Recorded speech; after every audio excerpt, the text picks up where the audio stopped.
this is the Android 11 hands-on. So Android 11 is an update to Android 10 that we've been waiting for since early 2020. The first leak of Android 11 actually came from a developer really early, a developer beta.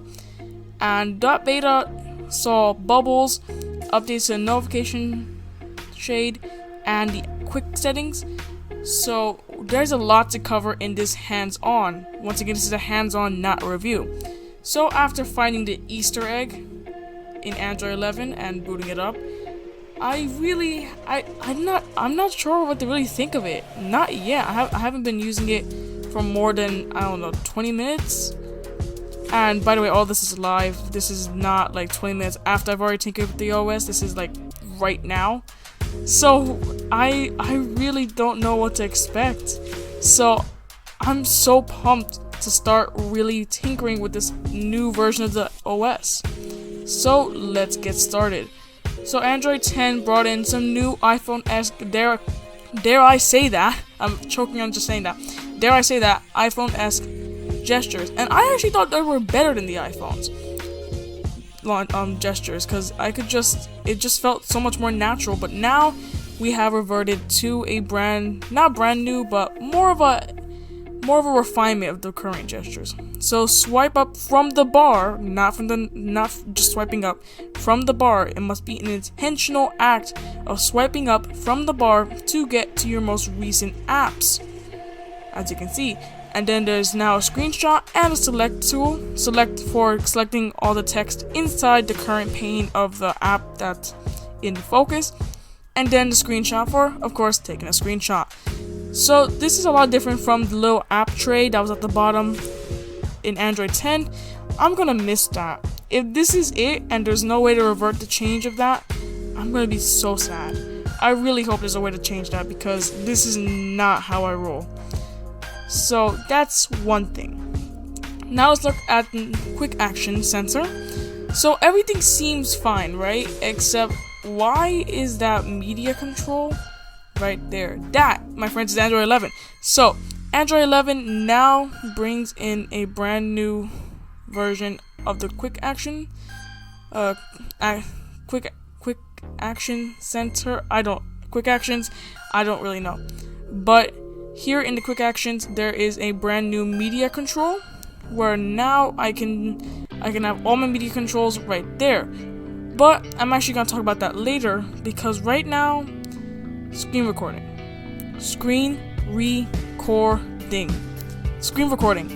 on Android natively. No longer need to use an app to screen record. I could not be happier. Literally could not be happier. I mean, so this is actually, I'm screen recording the screen right now, and I mean, it's still responsive. There's almost no lag, and obviously there's no way to put up your video, like a little box with your video on it, and that's kind of a bummer. But come on, what were we asking for?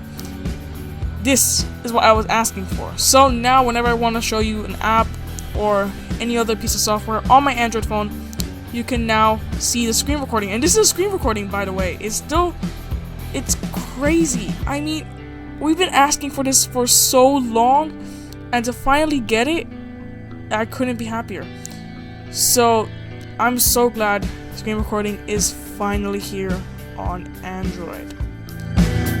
So obviously we're still messing around with the OS, but I want to see how it handled horizontal screen recording, because obviously not everyone uses the landscape for screen recording. Because when you're screen recording, you're usually screen recording a game or some kind of game. So for example, Minecraft, Asphalt 8, Roblox, and a whole bunch of other games. At least those are the games I would try, if you ask me. That's nearby share, by the way. I'm gonna do a completely different video on that, so stay tuned. But yeah, so horizontal screen recording is a lot different, but it still works just as reliably. So I'm so glad to see that both horizontal and vertical screen recording does work. So here we're gonna see a demonstration Just click, and you can record audio, by the way, using the internal microphone.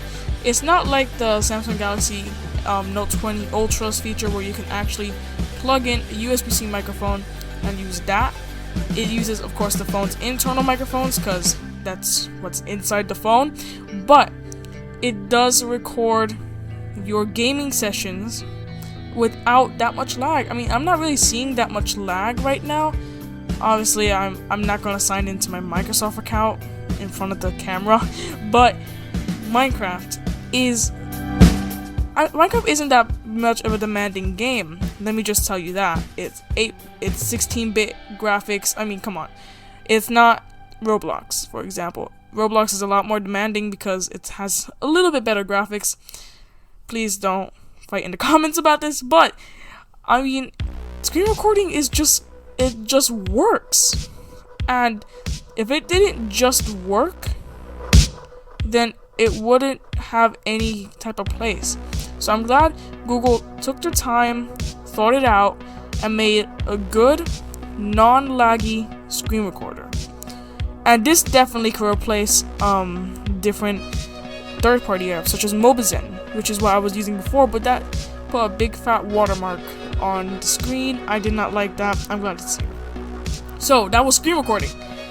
Now I just want to look at Android 11 on this phone, and of course this is the quick actions, but the notification shade also has some nice features, but this is not the notification shade. So the notification shade now has 3 sections, not 2. It's now silent notifications, notifications, and messages. Dedicated messages.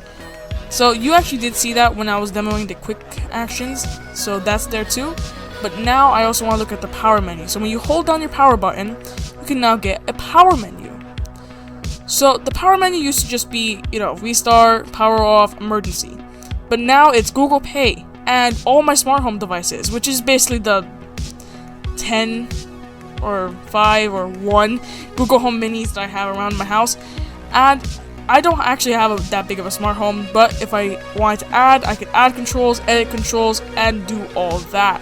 So I'm glad the power menu finally has a place in Android, because in iOS and other operating systems, the power menu plays a lot more of a role.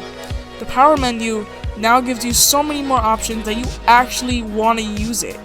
It's actually something that on purpose you're going to use instead of going into an app and using an app. And so also, right out of the box, when you update, Android 11 does feel a little bit more sluggish than it really should be. But on my 3-year-old Pixel 2, the Snapdragon 835 by no means is slowing down. And that's great. And for a former flagship processor, I couldn't ask for something better. But for lower end phones, this could be really good. So, goodbye.